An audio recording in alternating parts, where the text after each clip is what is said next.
Hello, my name is Hunter Mason. Today I decided to talk about the myth of learning styles. I picked this topic because I originally had thought that this was actually true, so I was interested to know what the science is that dispels this theory.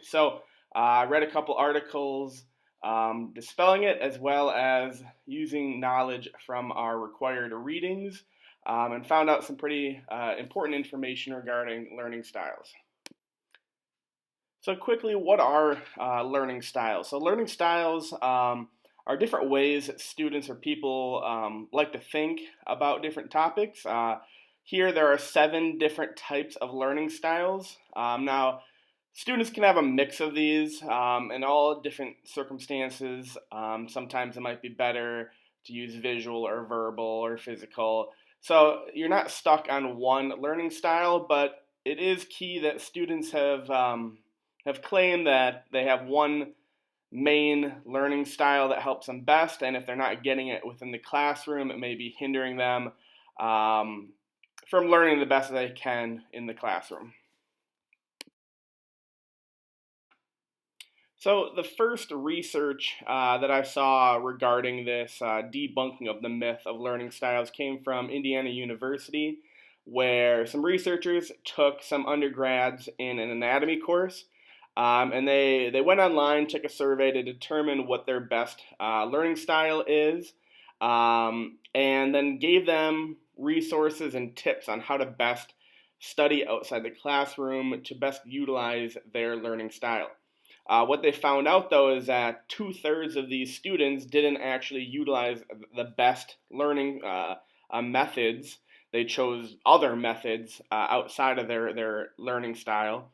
But of the 1/3 that did choose their learning style, they really found no better results in either lecture or the lab component of the course.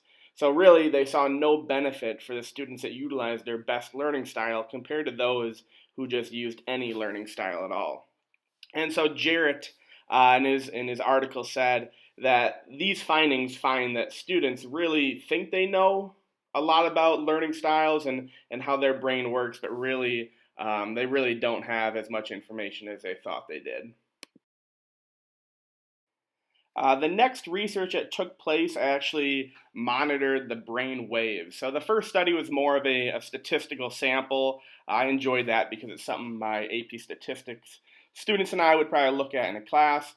But the second study is actually monitoring brain waves. So I think that has a little bit more validity to it because there's not as much margin of error that could occur.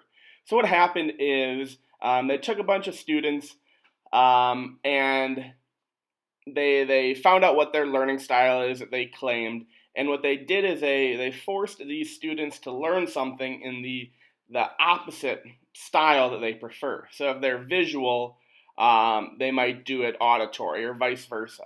And so what they were looking for is if they're actually best in a visual method, if they give them something auditory, does their brain translate that into a visual?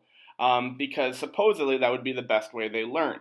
And what they found out is no, if someone is given something in visual form, the visual part of their brain is going to be doing the learning.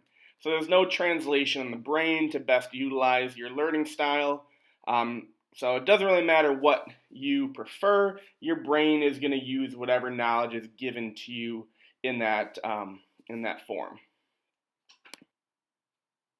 So with that research being done, what can we kind of conclude? So Willingham, there's a couple key quotes I had in his article. He said, if one of these theories is right, it would bring important benefits, and that's true. If students actually benefited from a certain style more than others, and each student had their own individual style, yeah, it would be really important for us to best utilize these skills for each individual student to learn at their best capacity, but it's not. The next quote, the theory is wrong, but people act as though it's right. They try to learn in accordance to what they think is their style.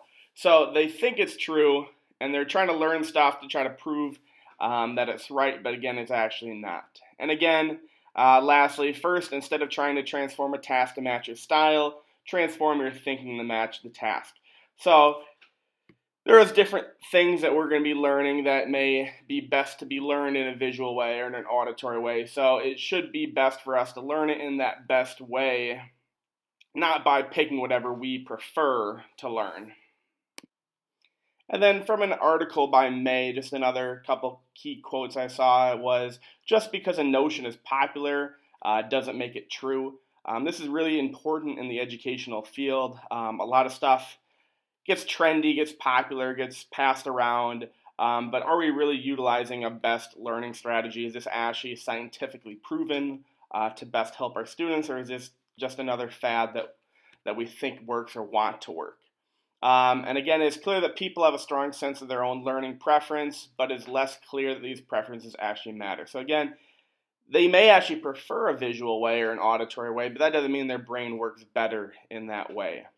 And again, the last quote is more about the type of person that you are rather than how your brain actually works. I see this a lot with introverts and extroverts. A lot of people are interested in the personality type or what type of person you are, and I see this coming through with learning styles.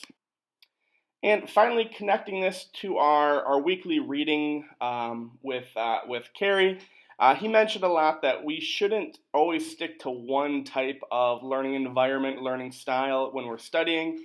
We should switch it up, do different locations, do different methods, and I see that as a really important way to kind of contradict one learning style. We need to best utilize our brain by using it multiple ways to best utilize all the resources that we're given and all of our God-given ability.